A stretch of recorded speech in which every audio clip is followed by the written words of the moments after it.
shine bright like a diamond. Yo, news came out this week as we get it popping on a brand new episode of First Team All Purpose that the bad gal Riri is coming back. She's gonna be making an appearance and she's gonna be performing at the Super Bowl halftime. One, what are your thoughts on that? And two, if you could pick anybody to perform at Super Bowl, you had your ideal choice, who would it be? I was shocked that she signed up to do it because just a few years ago, she said that she would never do it because of the whole Colin Kaepernick situation. But, you know, who runs the Super Bowl halftime performance is Rock Nation and Hove, you know. So, I mean, it makes sense. But there was some false report that Taylor Swift was going to perform. And I'm telling you right now, that would have been like the lowest viewed halftime performance because I wasn't going to watch that. Yo, I saw that. So was that fake news or was that? I don't know who posted that, man, but it was making the rounds. I saw it a lot. And she's one of the most biggest artists in the world, so I wouldn't be shocked if they went that direction. Right. But, she's not for me, but, this is a dope performance for Rihanna. She definitely has the hits. But as far as who I would want, I was going to go one way. I was going to go with Drake because I feel like Drake would kill the halftime performance. But then I sat back and thought about it, and it has to be a performance that you're going to remember for like a long, long time, right? And last year's performance was that with Dre and 50. So I said, you know what? I don't want to see Puff, but it would have to be Puff and the Bad Boy family. It would have to be Mace, The Lox, Little Kim, Shine, the Biggie hologram, 112, Carl Thomas, Faith Evans, Day 26, the whole Bad Boy staff, record label, everything, man. And Puff is gonna put on a great show, so that'd be my pick. That sounds kind of fire. Now that you said that, come on, man. Because remember they did that like 2015 at the BET Awards, and they shut it down.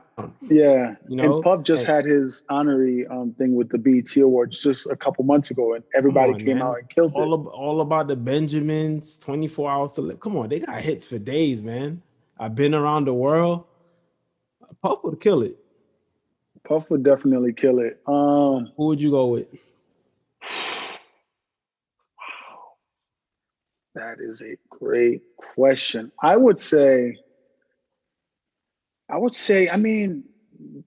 Young Money, and I'm talking like the Drake and Nicki Minaj and Wayne in their peak.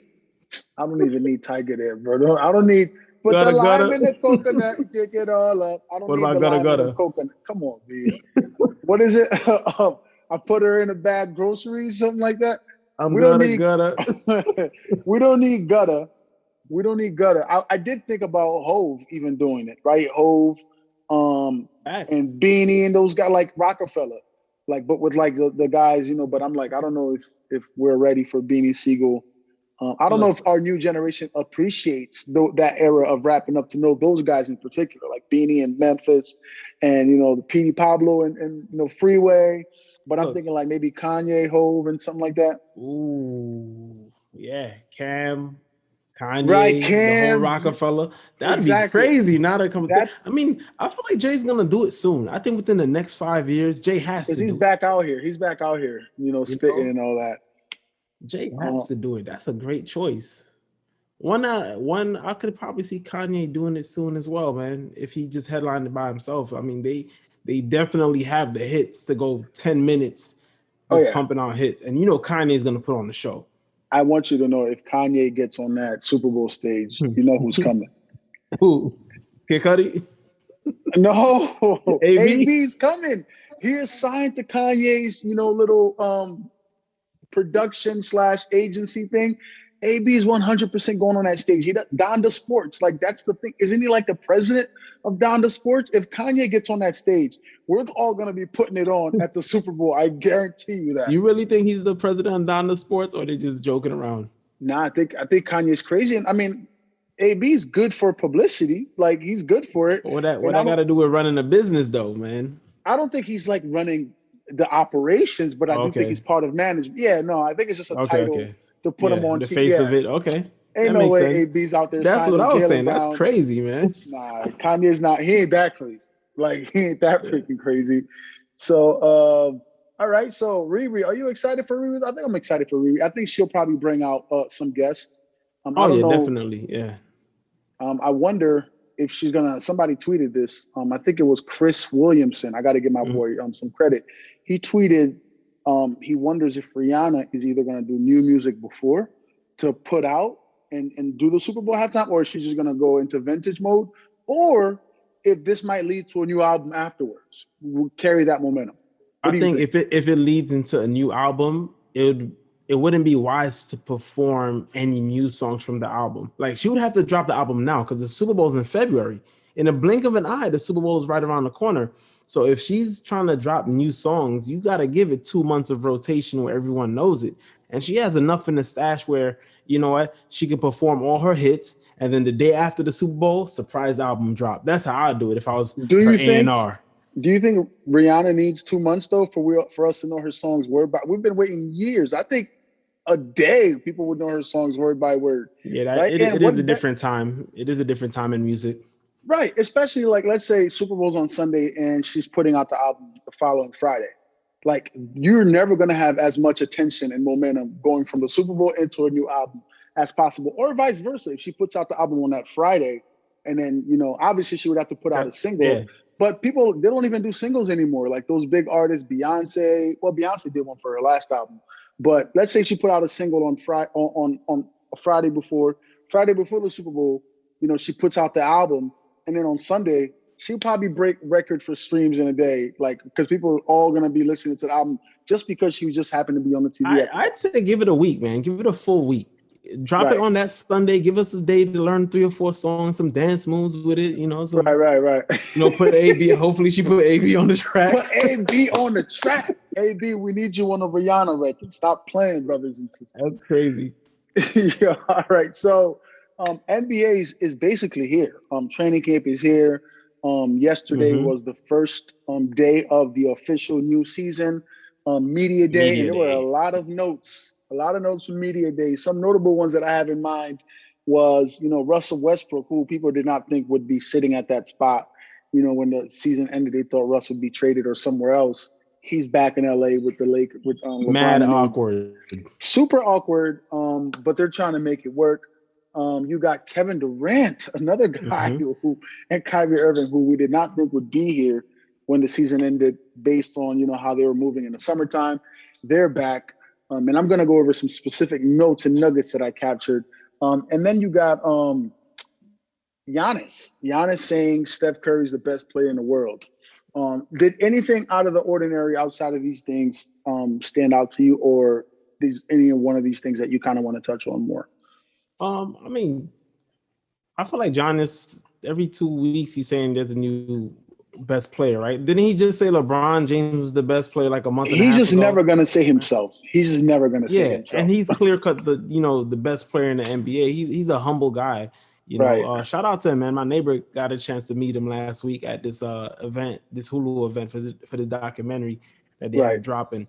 The only thing that stands out with Media Day, first of all, is always, I never remember what day is Media Day. So when I'm seeing all of my timeline, but the thing that always stands out is how many moves were made in the off season. So I'm scrolling and I'm like, oh yeah, the Clippers got John Wall. I forgot. Right. And I'm like, okay, the Brooklyn Nets got TJ Warren. Okay, Boston picked up a few guys. Oh, Rudy Gobert's on Minnesota. So Media Day, it kind of rehashes like all the off-season moves that were made that gets us excited for the NBA season. Because let's keep it real. Once we hit August and the football season starts, we're all football. So for that random day for it to pop up and you see all these moves that happen, it only gets you excited, man. But the biggest thing what stood out to me was like how awkward it was for Russ and all the guys to be there, because they know what questions are going to be asked and it's going to put them in that place. But, I think they're going to find a way to work it out.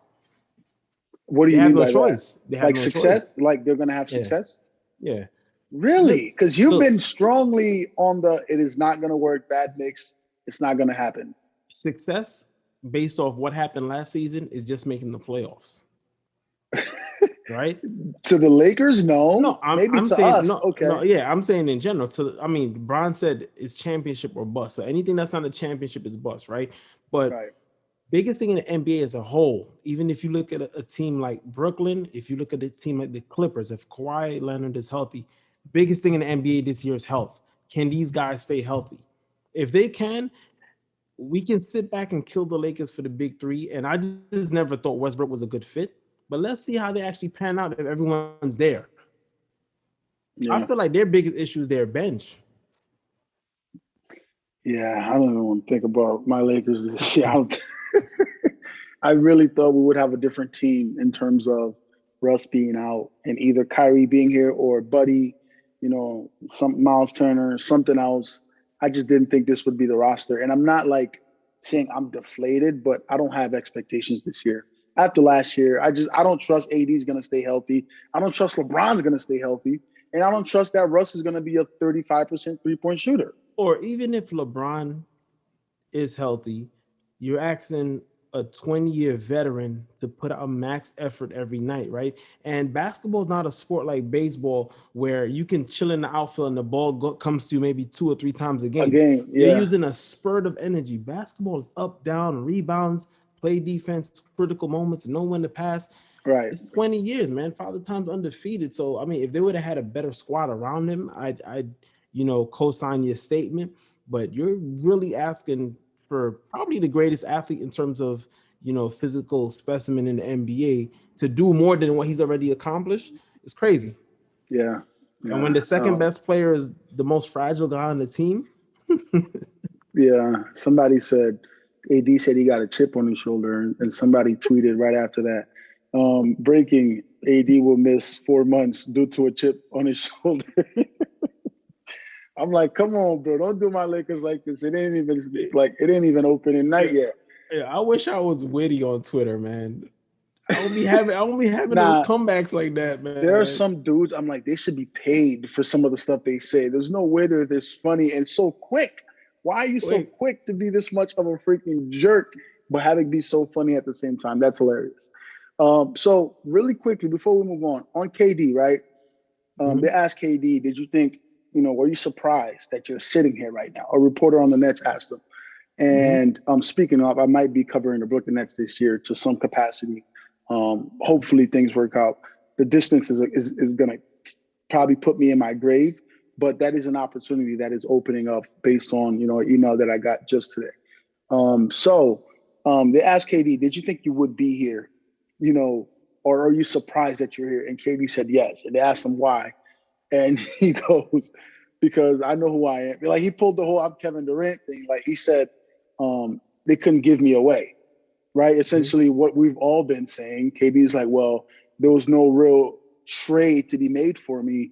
And he was like boasting more so, like, I know who I am. Like, when you look at it, like, they can't just give me away. He said, I know what I could do. I'm Kevin Durant.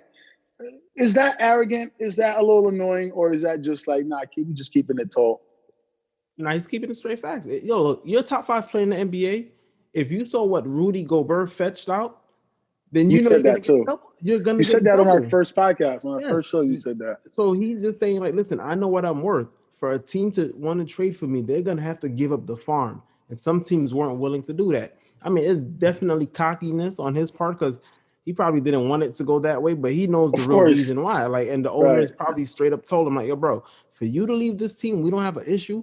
We need 8 draft picks, 1 or 2 all-stars for you, bro. You're a top 5 player in the, like, imagine if Giannis asked for a trade. What do you think a team would have to give up? They trade the franchise. They might trade a franchise to get Giannis, bro. Literally. Because he's still like 25, 26 years old. He's in the peak of his prime. He's only getting better. That's what people don't realize. Giannis is still not even a finished product. His jump shot is only getting better year after year. You remember when he first came, he couldn't shoot a lick. Even like 3 years ago, he couldn't shoot a lick. Right. And then he was knocking down jump shots as they won a championship, but he still was not a great shooter. That's going to happen because Giannis is a determined dude. That's what I love about him. He's determined. He works hard. He knows what he's not great at, so he can become great at it. So you got a guy like that available, and he's a franchise player. He's marketable. He's funny. Everybody likes him, it seems, right? you like that guy. You can't trade those guys. It's just LeBron. You can't trade a peak LeBron. Right. You can't. That's why Cleveland let him walk the first time, because you go around and trade him, you're never going to get the value that you want. And Pat Riley also didn't trade LeBron when he thought LeBron might leave to go back, because you can't trade a guy like him. You're not going to – it looks bad, one, you're trading a generational player, and two, there's no equal value out there for him. So you gotta just take the bullet, bite the bullet on that one. Giannis is going to the documentary, right? You said it's coming out on Hulu, and your man's actually styled Giannis. I don't know if you want to plug your man's in here a little bit. What's Buddy's name and what's his company? That's my boy Nee. His company, his clothing brand is called Post Imperial. He's Nigerian, I think from Lagos, if I'm not mistaken. So a lot of their custom, shirts, their custom line is made in Africa. I think it's built out of Kenya.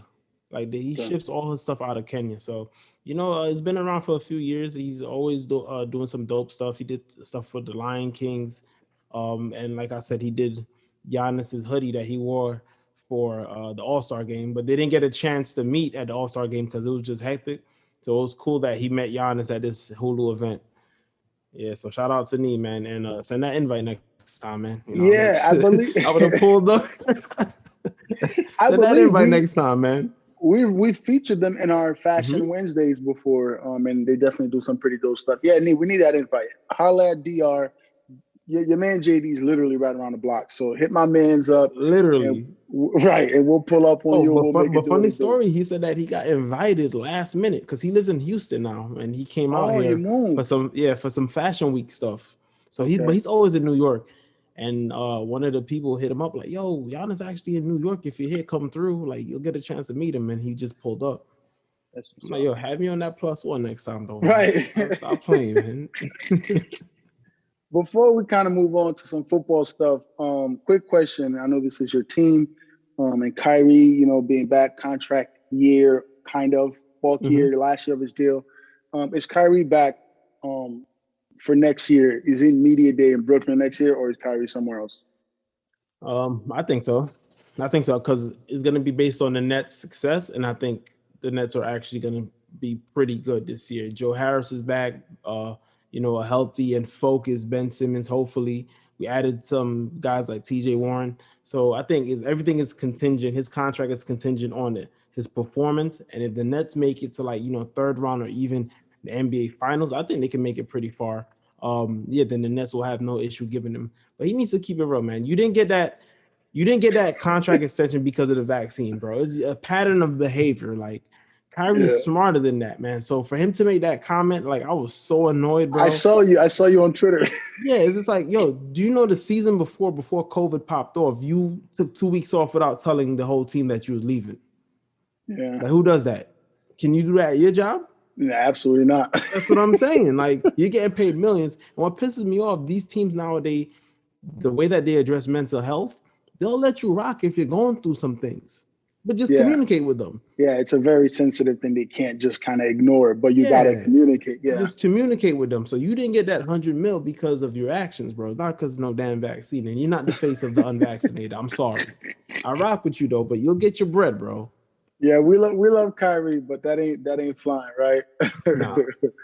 All right, so here we go. Let's get into some fun football stuff as we pivot into our closer right here.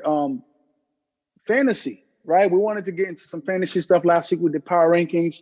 The football week, it seems like literally it ends and it starts right away because Monday night and then Thursday night there's a pretty good game. You got a rematch of the AFC. No, not the AFC, but Tyreek Hill is running it back versus Eli Apple, who had some smoke. Right. So our first matchup that I want to ask you is, if you are a fantasy owner or if you're giving advice to fantasy owners and you have Tyreek Hill and the Dolphins going against the Cincinnati Bengals secondary, their defense, who are you starting if you could start one guy? Are you starting Tyreek, knowing that he has smoke with Eli, or are you starting Jalen Waddle, who's been just as equally dominant, if not better in fantasy so far? I knew I'd get you there. And I know you ain't see that one coming.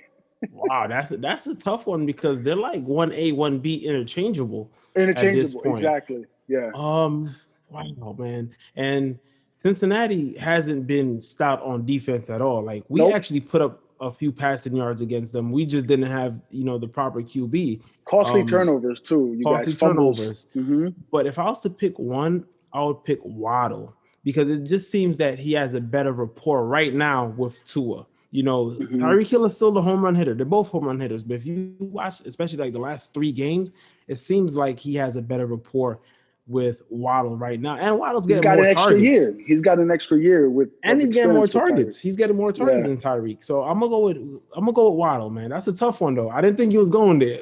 So does this at all change your perception? Even with it's clear Tyreek has called out Eli Apple literally like yesterday saying, "You owe me, boy. Like I'm coming."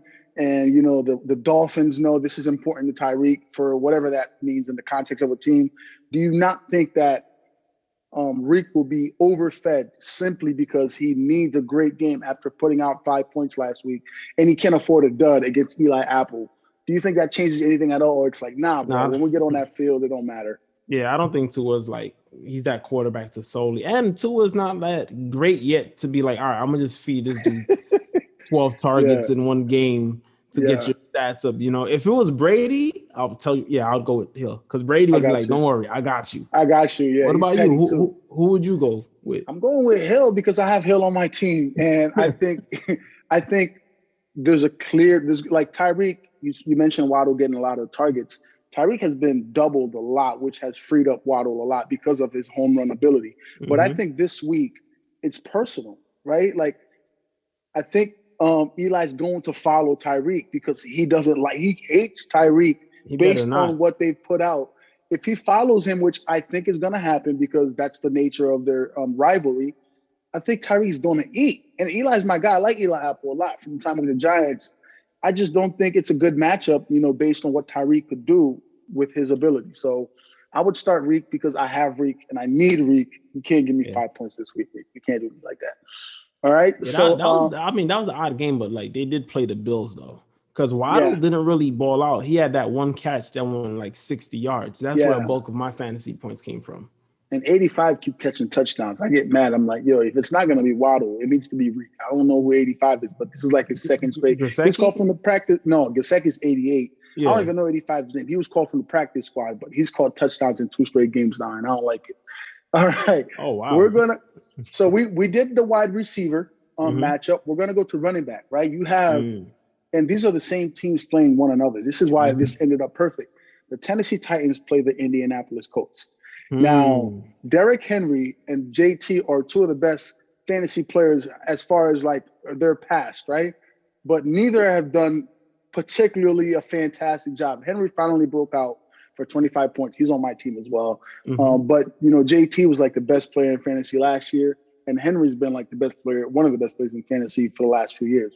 You can only start one of these guys at the running back position to win you the week. Is it Titans? Is it Henry versus the Colts defense? Or is it JT versus the Titans defense? I'm going to go with King Henry. And because it's because of his performance last week that showed me that he's back on track. If it would have been 3 straight games of underperformance, then I would have been like, all right, something is up. Because if you can't put points up against the Oakland Raiders defense, something's up. Maybe you're hurt. Your Oakland Raiders. Yo, they're still gonna win the division. Has any team ever won the division starting 0-3? No, the only team that's made the playoffs after starting 0-3 were the Houston Texans a few years back, like Deshaun Watson's Texans. I remember that. Because that division has been brutal, though. So, the Chargers are 1-2. And you have the Chiefs, so it's not like they're really blowing away. But damn, 0-3, and all 3 games are winnable. Winnable games. But going back, I'm gonna go with King Henry. He looks like he's back on track. He's running more physical. Some analysis that I saw from the Texans, they last game is that they sat down. They want to simplify the offense a little bit better. Tannehill is not like a cerebral guy. He's not Peyton Manning, right? He has playmakers though. Robert Woods is a problem. He's a problem. They have a good tight end, so make the offense simpler. And they showed up last week, so I don't see any reason why King Henry can't have a great game against the Colts. Yeah, I have the same Henry, not just because he's on my team, but I actually watched that game because I'm looking to see him get going. And what I noticed was they didn't just overrun him. Early on, he actually didn't have a lot of big runs, but what he did, they got him involved in the passing game, which they haven't done the first 2 games. Like quick little hits, let him fake block, sneak out. And then now you're putting the biggest guy on the field with speed, with ability to make people miss in space. And he broke out for like a 30-yard, he caught a 2-yard pass, broke for like 35 yards. And then after that, like he got his momentum. And then now little handoffs are a little different. He got a little bit more swag and more room to run with. And I think he got like 5 or 6 catches. So just keeping him involved, like don't necessarily have to run him to get him involved. He's a complete back. So that's what has me encouraged. In a PPR league, I'm going to go with that because I think they'll do more of that against the Colts to keep him honest. And here's the thing. He's a bruiser type running back, right? Get him fresh into the 4th quarter where these guys don't want to tackle no more. Right. We've been playing the game for damn near 2 hours. We have 1 more quarter left, and you want me to tackle a 6 foot, whatever, 245 pounds for another 10 carries? Like wear them down, And Tennessee, that's been their blueprint for 3 or 4 seasons now. So to watch the first few games, them, deter from that, I just don't get it. Maybe they're trying to be too cute. Maybe it's the quarterback play, but just stick to the guy that's gonna get you there. But like you said, do it smart. Yeah, I still can't believe they lost to the Giants. That's crazy, but they're gonna want that one back. All right, here we go. This one, Gene, you might not actually be able to pick. I know I know how you feel about both of these guys. This is another game where these 2 teams face one another. You have the Buffalo Bills playing the Baltimore Ravens. I know he was going there. Lamar Jackson's been the best player in fantasy, unless I'm missing something. He's been just putting up 40, seems like every week. Are you taking Lamar Jackson going against that Bills defense in that same game, or Josh Allen, does he bounce back crazy and go nuts on the Ravens defense? Who would you tell fantasy owners is the better bet?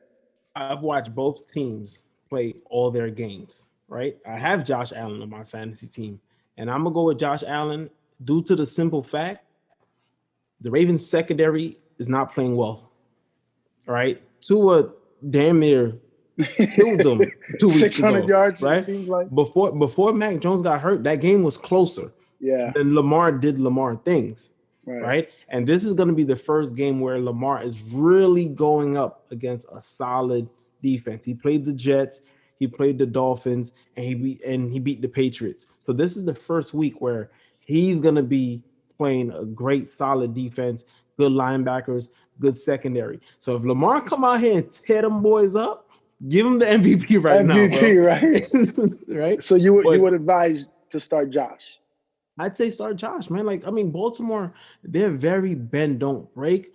But I done seen the past 3 weeks teams putting up points on them, man. Like even the Jets game, the first game of the season, we were moving the ball on them. It's not like they were particularly stopping us, but we would shoot ourselves in the foot. So I'm not sold on the Ravens defense yet. And, the injury bug is really starting to bite them again. They lost their left tackle. Their Pro Bowl left tackle. He's down already with an ankle sprain. So I don't know, man. I think Lamar is going to have a good to decent game, but I think Josh is really going to carve up that defense. Who do you have? Yeah, I got Josh. I want to say Lamar so bad because he's just been so hot, but the Bills have a better defense, as you stated. And 2, Josh is coming back pissed. Like you saw how Josh was at the end of that Dolphins game. He was broken. Him and Ken Dorsey both had a little meltdown. Josh was more calm than Dorsey, but I think he's going to be fired up. I think and I think what they did was they left a lot of points on the board early, and now they had to almost try to make up for it. I think they're going to be more aggressive from the jump, and it might put them in a hole. The Bills ran 95 plays. The Dolphins only ran 40. Yeah, they controlled the entire game. That's why I was like, had the they whole just left game. mad points. They were in the red zone a lot, and they just couldn't punch it in a lot. And then it was damn near 100 degrees that day too, So the first few games when people's conditioning ain't up to par yet, you're gonna get caught. But Josh, when I watch him, he moves the ball up and down the field, man. And it's just I'm really gonna pick him just based off what I've been seeing from the Ravens defense so far. All right, so here you go. You got Josh Allen. Start Josh Allen if you're listening to JD. And the last one right here. This is like the battle of like the stinkers right now. People who are not performing well, and one of them are my guy, based on the stats. But I just want to do this comparatively so people know what to do. Would you start? And I don't want to hear your slick comments about this. Would you start Baker Mayfield going against the Cardinals defense, or Justin Fields going against a pretty decent Giants defense? Which of these guys would you bet on having the better game? Or actually, it's the defense. Would you start the defense, Cardinals defense, going against Baker? That's what I meant. Or the Giants defense going against Fields in that Chicago offense? It is a layup to me. I'm picking the Giants defense. I'm picking the Giants defense, man. That Bears offense is embarrassing, bro. It's bad, bro. Okay, I know they had what was that dude's name? Was it Tariq Cohen? Tariq Cohen, he's not there no more. And he's injured. He's out for the year, yeah. Right? And they got Ty Montgomery, but aside from that, dude, I can't name another player on that offensive side of the ball. Deuce's tight end, Cole Kmet. Oh, Cole Kmet, oh yeah. The beast. And I said, and this how I know he crazy, because I'm like, I'll try to trade him Higbee from the Rams, and he didn't want that trade. You seriously? I sent it to him. Who did you ask for? Does he have Cam Akers? No, he got Eckler. No. He has Eckler. So I asked for come Eckler. On, he's not giving you Eckler, bro. Dude, but he has Lamar's the running back. Lamar's third in rushing. So he has Lamar. Who's his other running back? He has a solid number one running back. I'm gonna tell you right now because I got fantasy open. Deuce. Yeah, he has pretty decent receiver. He has Aaron Jones, I think. Thank you. I think he has Aaron Jones. You got Aaron Jones, bro. Eckler and Aaron Jones, yeah. And Lamar Jackson, which is running back number 3. He's the third highest rusher in the league right now. And I said him just Tyler Higbee for straight up running back, and he was like, nah. I'm like, your tight end is gonna cost you. But going back to it, I'm gonna just go with the Giants defense. They're coming off a very winnable game. They could have beat, the Cowboys. The Cowboys won that game on like 2 or 3 plays. The Giants are better than I thought that they were gonna be. But these are the games. You can't lose these games. Playing the Chicago Bears, that's a layup. And that offense is horrible, man. I'm sorry. It's the worst I've seen in years. And I think the Giants offense is pretty brutal, especially now without, Sterling Shepard. But I think this is a layup. The Giants, I actually thought about picking up the Giants defense versus Fields. The only reason why I didn't is because I have Green Bay going against the Patriots. Green Bay's defense, and with Mac Jones potentially being out, I think that's a lot of opportunities. And Brian Hoyer is starting, and they don't even have a lot of. Green Bay had some injuries though. They had Jair, but they were still able to shut down the Bucs. Without some of their guys, and the Bucs have the GOAT on the other side. I did think about that one a lot. I think Justin Fields. I don't know. Maybe Justin Fields has a breakout game. Who knows? Maybe the offense is able to figure it out. If there's anybody they could do it against, it's the Giants, because the Giants just seem to just find ways to just be idiots and not do well when they're supposed to. But all right. So if you're listening, I think we agreed on all of them, which is rare. We have except for the first one. You had Hill and I had Waddle. Right. So JD says start Jalen Waddle against the Bengals. I say start Tyreek Hill. We both think you should go with the Tennessee Titans, Derrick Henry over Jonathan Taylor. We both think Josh Allen will have the better fantasy game over Lamar Jackson. And we're both saying the Giants defense will dominate Justin Fields as opposed to the Cardinals defense dominating Baker Mayfield. Any final thoughts before we wrap this up about anything you've got on your mind right now, beloved? Yo, shout out to, this is the fantasy episode, so shout out to my fantasy team. We're 2-1. Who beat me the first week? I think it was Paul, right? Paul beat me the first week, but, I came back these last 2 weeks. Josh Allen, holla at your boy. Waddle, holla at your boy. Mark Andrews, I owe you some sneakers or something, because you saving a brother right now, man. Yeah, my fantasy team, I started out well. I've had some hiccups the last couple of weeks. You haven't. To me, it's not even hiccups. You're not even playing the guys you're supposed to be playing. Bro, you had that W. A couple of them I just didn't remember. Like last week, I didn't remember about Buddy. What's his name? Amari Cooper. I forgot about Thursday Night Football. This week I'm on it though. I've been checking that. But joint. Even our game, if you had Amari Cooper, I think I beat you by what, 8? Yeah, I didn't trust Brissett. The first game against the Jets. Come on, man. He had a stinker against the Jets, and then I'm like, oh, he's just gonna ball out, and then he didn't ball out against the Jets. He balled out against who was the first game? The first game, what? No, the Cleveland. It was the Jets. Yes, that's a game that the Jets came back and won. And then but he balled out that game. Yeah, Amari Cooper balled out against Pittsburgh. It was Pittsburgh on Thursday. Yes. The last 2 games. The first game he had a stinker, and then the last 2 games. But he definitely gonna be playing for me. Watch though, I put him in the lineup. Watch him go back to 5-6 points. I'm gonna be so mad, bro. I'm gonna be so mad. But yo, appreciate y'all for tapping in. This was our 6th, I believe, episode. We touched on Rihanna in the Super Bowl. Let us know if you could have one performer in the Super Bowl, who would it be? Drop that in the comments. We talked about some fantasy football, and the NBA is back. Okay, so make sure you stay locked in right here with First Team All Purpose Podcast. We will have everything you need moving forward. And make sure you subscribe, follow us on Instagram, Twitter, TikTok, all that other good stuff. And make sure you holler at a player when you see him in the street. Deuces. Peace.